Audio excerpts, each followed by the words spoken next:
Bienvenidos Xavier Sala y Martín y Daniel Herrero. Buenos Xavier días. Sala y Martín es profesor de Economía de la Universidad de Columbia y asesor económico del Foro Económico Mundial Davos. Por su parte, Daniel Herrero es CEO de Toyota en Argentina y presidente de la Asociación de Fabricantes de Automotores. Vamos a empezar por Xavier y luego olvidemos también Daniel. Bienvenidos, Xavier, Daniel. La palabra Muchas es gracias. tuya, Xavier. Hablo, perdona. Hola. Arrancás vos, Javier, con tema tecnología. Vale, perfecto. No, es que no. A ver, estamos en medio de una gran revolución, seguramente la madre de todas las revoluciones industriales, lo que se llama la cuarta revolución industrial.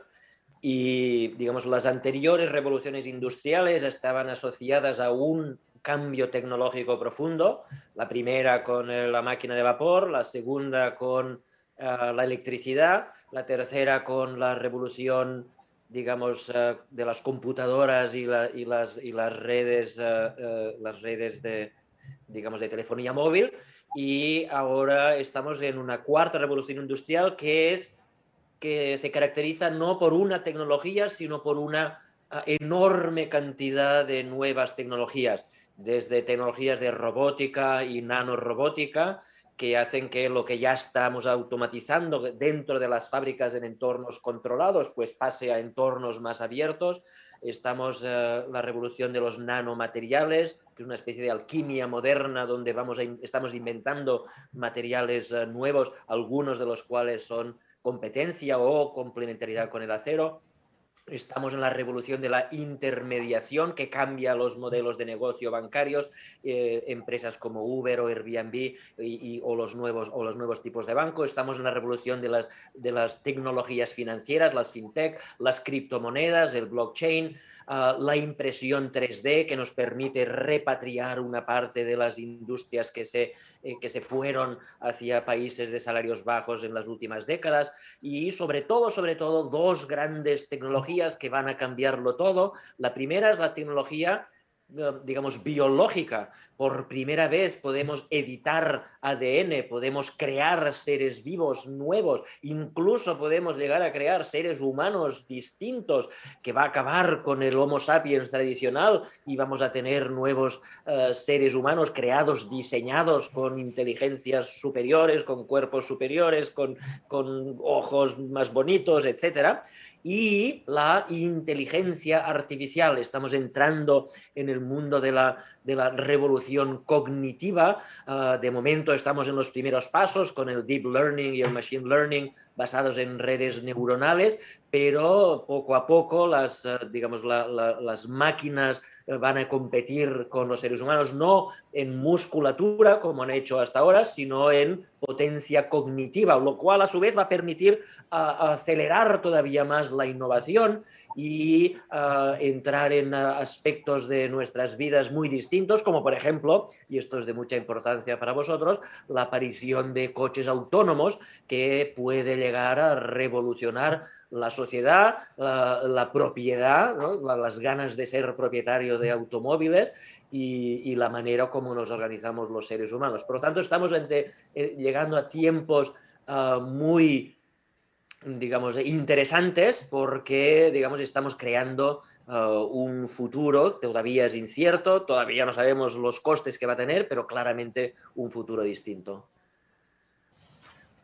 Bueno, me toca a mí ahora. Arranco marketinero para que todos se queden tranquilos. Nosotros en Argentina consumimos 1,5 toneladas cada 90 segundos para hacer una Hilux.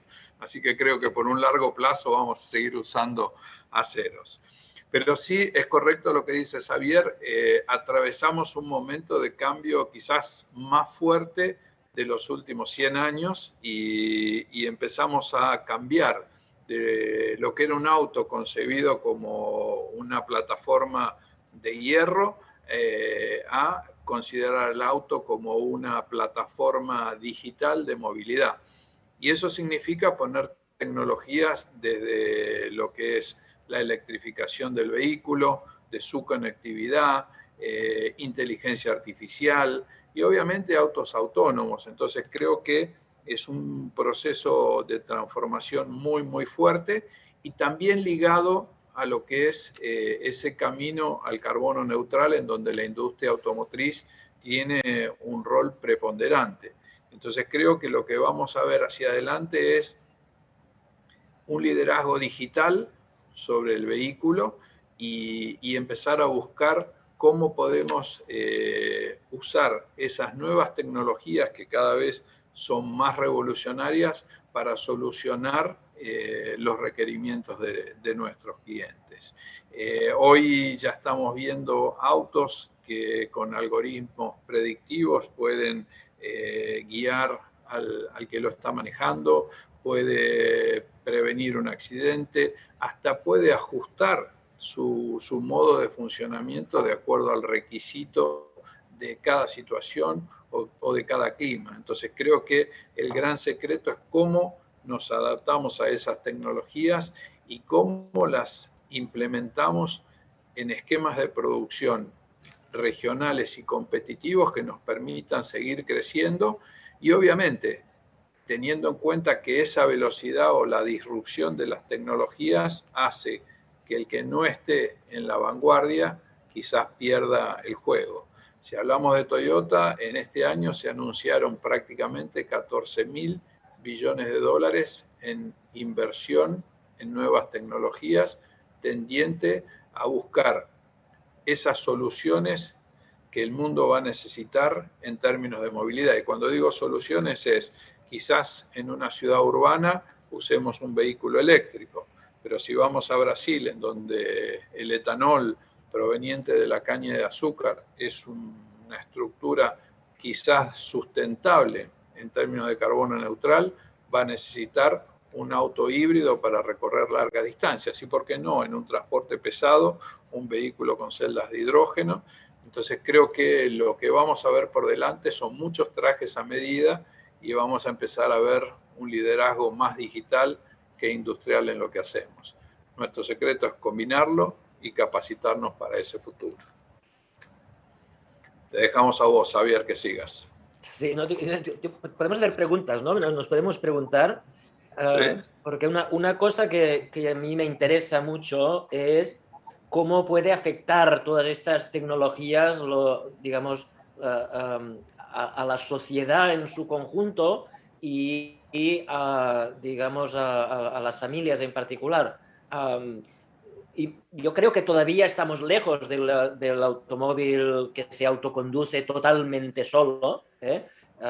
Estamos ya de pleno en el automóvil que ayuda al conductor a conducir, esto que decías, ¿no? La inteligencia artificial te permite pues, evitar accidentes en momentos concretos, avisar de cosas, pero todavía no conduce autónomamente y creo que estamos un poco lejos. Pero ¿qué pasaría si lo tuviéramos? Porque una cosa que yo veo que pasaría es que de repente toda la gente que tiene un automóvil tiene un robot que le permite ganar dinero.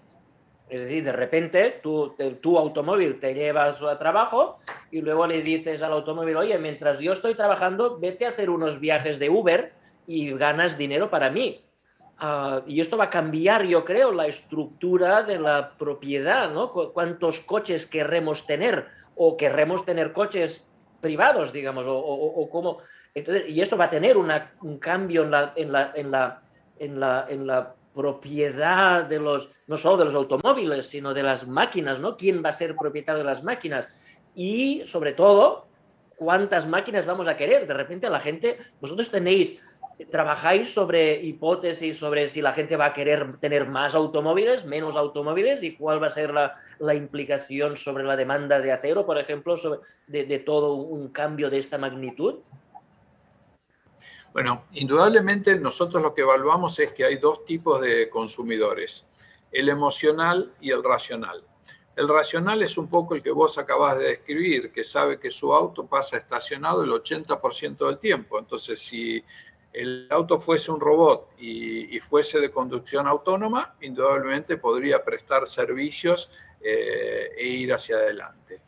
Ahora bien, del otro lado tenemos el emocional. Yo me cuento de ese lado que quiero mi auto y son esos clientes que no aceptan que cuando lleva a lavar su auto le cambien el asiento de lugar o le cambien la radio, porque el auto es una pertenencia que quiere tener como si fuese una obra de arte. Entonces, ese racional va a ser un uso más eficiente del auto. Ahora, muy bien, si nosotros vemos en el pasado todas las revoluciones tecnológicas, podemos hablar de las comunicaciones. Y obviamente que hubo mucha gente que manejaba un telégrafo y se quedó sin trabajo por la comunicación. Pero la innovación que produjo el cambio de la comunicación generó muchísima más productividad y más trabajo. Entonces, si yo miro el mundo con 19 autos por cada 100 personas y miro a Estados Unidos con 80 por cada 100, creo que en ese equilibrio, por más que el auto autónomo aparezca, todavía hay necesidades de movilidad que se van a incrementar y en donde nosotros tenemos que dar esa solución y ese traje a medida. Honestamente, si uno analiza todos los cambios tecnológicos, todas las revoluciones que vos contaste, Xavier, en ningún momento hemos perdido puestos de trabajo o hemos decaído en nuestras producciones. Lo que sí puede pasar es que lo que viene es una industria 4.0 que va a generar más trabajos, pero que tienen que ser mucho más capacitados. Tenemos que hablar de lo que es la industria del conocimiento, tenemos que hablar de cómo vamos a manejar, como decías vos, esos robots que trabajen para nosotros. Entonces quizás tendremos que reconvertirnos y capacitarnos para ese mundo que viene. Sí, es verdad, o sea, no es una ley económica, no es una ley económica, pero es verdad que ha pasado en todas las revoluciones anteriores que, digamos, la suma de todos los puestos de trabajo que se han creado siempre ha sido superior a los que se han destruido. Esto no es una ley económica que vaya a pasar siempre, puede pasar que se destruyan puestos de trabajo, pero lo que sí que es verdad es que los puestos de trabajo en sectores particulares sí que han sufrido. Es decir, cuando apareció el automóvil, digamos, de combustión interna, el que utilizamos hoy, el mundo era un mundo con una industria de caballos increíble. Se cuidaban caballos, se criaban caballos, se creaba comida para caballos, sillas de caballos, todo de caballos, pero todo el sector de caballos desapareció. Es verdad que apareció el sector del automóvil y es verdad que apareció sectores complementarios que nadie podía imaginar. Por ejemplo, apareció el sector turismo. Gracias al automóvil, la gente empezó a ir de fin de semana a la costa o a la montaña y por lo tanto aparecieron hoteles y aparecieron pistas de esquí y aparecieron todo un sector que antes no aparecía y se acabó creando muchísimo más trabajo en sectores que nadie había ni imaginado. Esto seguramente puede pasar, pero la gente que vivía de los caballos desapareció. Esto también es verdad. Y nos tuvimos que adaptar y la gente que perdió su trabajo tuvo que aprender a hacer otras cosas, a hacer de camarero o en un hotel o lo que sea, ¿no? Por lo tanto, la disrupción puede ser grande y nadie sabe exactamente dónde va a venir. Otra disrupción que estamos viendo que no es tecnológica, pero que estamos viendo que está pasando, es geopolítica. Y aquí está teniendo y tendrá un impacto tremendo en América Latina. O sea, desde el año 2007 está habiendo una desglobalización, un movimiento, digamos, alejándose de la globalización, de la hiperglobalización que teníamos con esa cadena de montaje global ideada precisamente por vosotros, por Toyota en los años 70, ¿no? Con el just in time, las piezas de todos los productos moviéndose en los containers de un país a otro. Esto se está rompiendo por la desconfianza creciente que está teniendo Estados Unidos de China y China de Estados Unidos, y estamos observando en muchas industrias, y esto se ha acelerado por la pandemia, que, digamos, se ha disrupcionado de maneras que antes no habíamos pensado, las cadenas de montaje. Si Chile entra en confinamiento, pues el mundo se queda sin cobre y todas las fábricas del mundo se paran porque ha habido confinamiento del virus en Chile.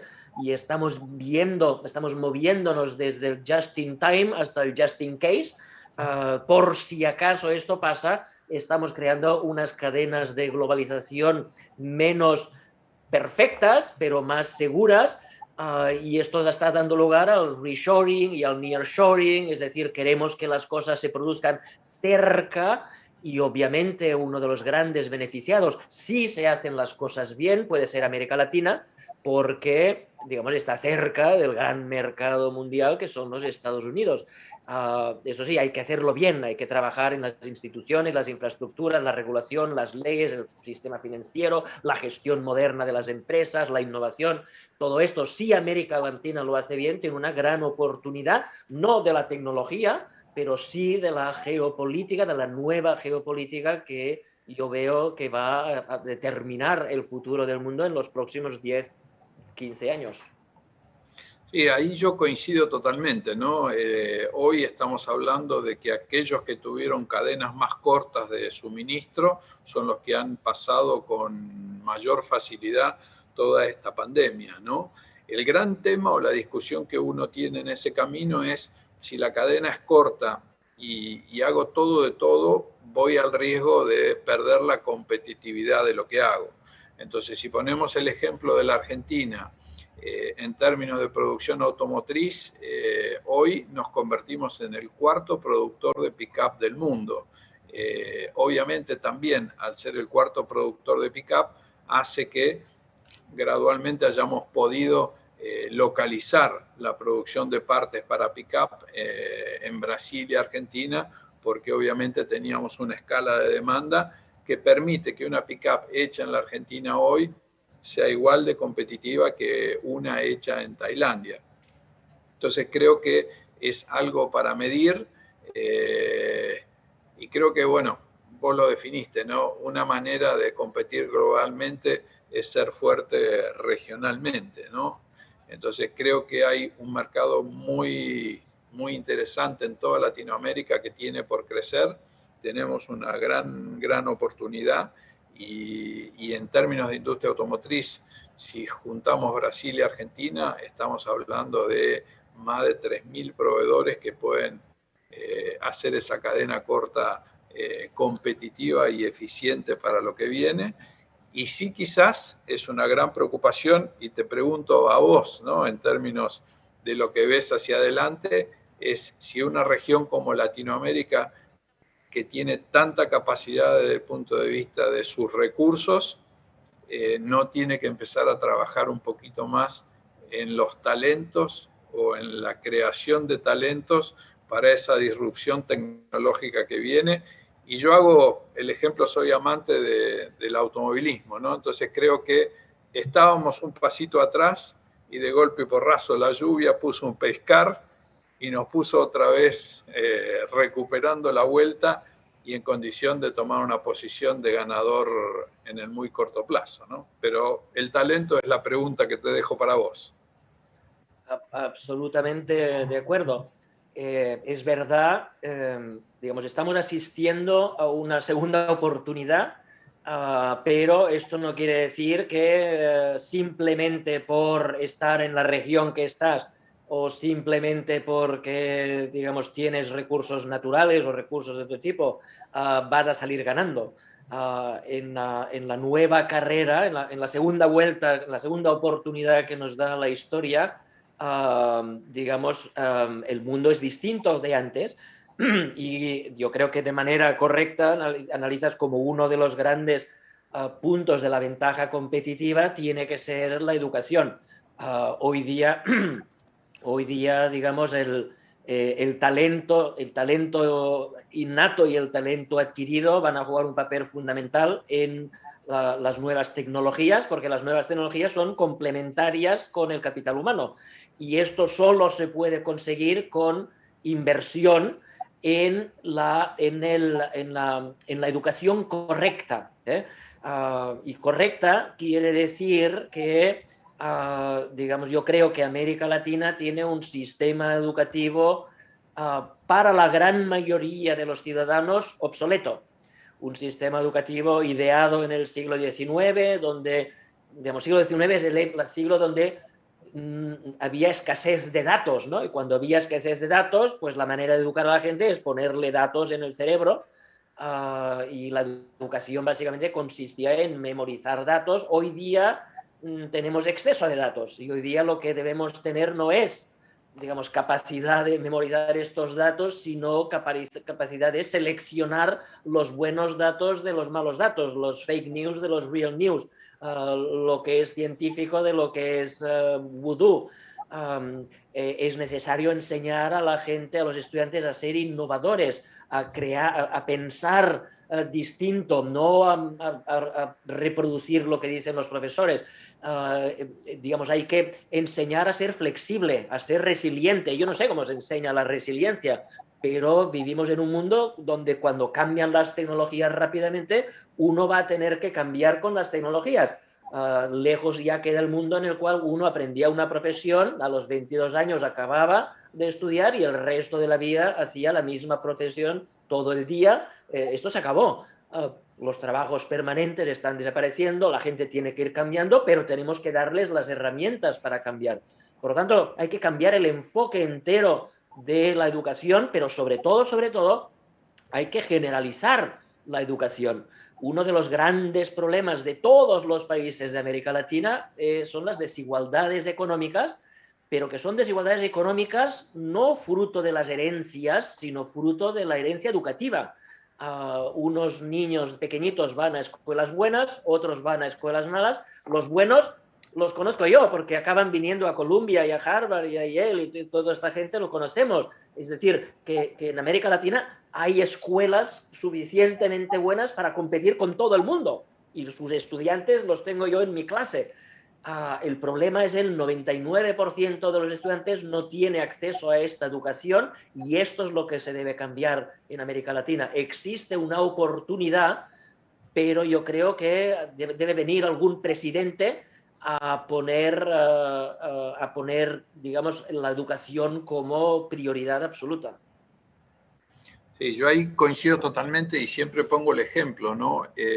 La educación de un chico desde el jardín de infantes hasta un colegio secundario demanda más o menos unos 15 años, lo que son casi 4 periodos presidenciales en Latinoamérica. Entonces la educación tiene que dejar de ser un tema político para ser una cuestión de Estado. Y comparto lo que decís vos, en Argentina, en el decil más bajo de la población, solamente 1 de cada 3 chicos logran terminar el colegio secundario. Entonces, si nos enfrentamos a estas nuevas tecnologías, a estos trabajos que quizás hoy todavía ni siquiera existen y a los cuales nos vamos a tener que adaptar, la única manera de poder hacerlo es, como dice un amigo, suspender la incredulidad de no poder hacerlo y trabajar en conjunto para lograrlo. Es irreversible el avance tecnológico, es irreversible el liderazgo digital que vamos a tener en el próximo tiempo, es irreversible el proceso de conocimiento del cliente o de, digamos, hasta la abundancia de información que nosotros vamos a tener que manejar en el día a día y no lo vamos a poder hacer si no estamos capacitados. Ahí hay un tema en relación a ese avance de los datos y te voy a dejar una pregunta, ¿no? Nosotros hoy con nuestro auto conectado sabemos a qué hora arranca, a qué temperatura pone el auto, a qué velocidad, a cuántos metros frena de la esquina, pero sabemos también en qué supermercado compra todos los jueves, a qué restaurante va los viernes, a dónde compra su ropa. Con lo cual, desde la plataforma del auto, nosotros vamos a poder influir en el cliente. ¿Por qué en este supermercado si en el otro es más barato? Si sabemos qué es lo que carga en el baúl, sí, ¿por qué no compras allá que es mejor? Es una plataforma digital sobrecargada de información al servicio de poder comercializar algo. Ahora, si la plataforma del supermercado, que también sabe que llegó, por ejemplo, en un Toyota, le va a decir, ¿por qué este auto y no otro que es más barato? Entonces, vos ves hacia adelante en todo esto cambio en los hábitos de consumo de la gente. A ver, sí, sí, yo creo que lo que se ha descubierto lo que están descubierto los especialistas en inteligencia artificial es que es fácil manipular las preferencias de la gente. Los economistas siempre pensamos, la gente tiene unas preferencias, entonces, ¿cómo podemos satisfacer sus preferencias? Basándonos en darles el producto adecuado, al precio adecuado, al sitio adecuado, pero cada vez está más claro que las preferencias estas se manipulan, y se manipulan de manera relativamente sencilla. Los algoritmos, digamos, de inteligencia artificial lo único que hacen es manipular las preferencias de la gente, y lo hacen en maneras que son poco éticas, porque lo que se dan cuenta es que la gente es mucho más predictible cuando más radical es, y por lo tanto lo que tienden a hacer los algoritmos es radicalizar a la gente, radicalizarla en creencias políticas, pero radicalizarla también en creencias, digamos, de preferencias de productos. Y creo que estamos entrando en un mundo peligroso, este mundo donde, digamos, Google sabe exactamente lo que tecleamos, lo que buscamos, donde Facebook sabe exactamente lo que decimos, donde los automóviles, las plataformas de automóviles saben exactamente dónde va la gente, donde los bancos saben exactamente dónde compra y qué compra cada persona en cada minuto. Y todo esto nos va a llevar a un mundo, yo creo, más radical, más manipulado y más peligroso. Y lo cual yo creo que va a conllevar una backfire, va a tener una reacción política, limitando la capacidad que tendréis las grandes empresas de utilizar datos. Digamos, lo cual va a su vez a desacelerar el proceso de expansión de la inteligencia artificial basada en datos, pero digamos, yo creo que vamos a tener que hablar como humanidad de la privacidad, y vamos a hablar de privacidad porque va a haber una rebelión de las masas y una rebelión política contra el abuso de la privacidad por parte de empresas, por parte de gobiernos y por parte de todo el mundo. Ok. Coincido 100%, cada vez es mayor y la tecnología también está destinada a eso. ¿Y cómo ves vos, desde tu punto de vista, nuestra demanda de innovación tecnológica en autos y acero? Que hasta ahora yo te doy el trabajo en conjunto, si pongo el ejemplo de Toyota en la Argentina, gracias a los avances de Ternium en su momento con los aceros 590, permitieron hacer nuestro vehículo con mayor rigidez, con menos peso, y de esa manera contribuir a lo que es la huella de carbono. ¿Cómo ves esa tecnología en un mundo en donde hoy, como dijiste vos, cada vez hay socios más raros, ¿no? Google puede fabricar autos, Amazon quiere fabricar autos, entonces uno nunca sabe mañana con quién va a estar asociado y qué es lo que va a estar desarrollando o fabricando, ¿no? Sí. Y uno no sabe de dónde va a venir la competencia y dónde va a venir la tecnología disruptiva que puede acabar con tu tecnología. A ver, yo para hablar, yo no sé cuánto tiempo tenemos, pero digamos, déjame mencionar un aspecto importante del tema que me has mencionado, que es la innovación. Yo creo que es importante que todo el mundo entienda lo que es la innovación. Tendemos a pensar que la innovación es, digamos, I+D. De hecho, hay mucha gente que pone I+D más I, ¿no? Como la I pequeña de innovación, como parte del mismo.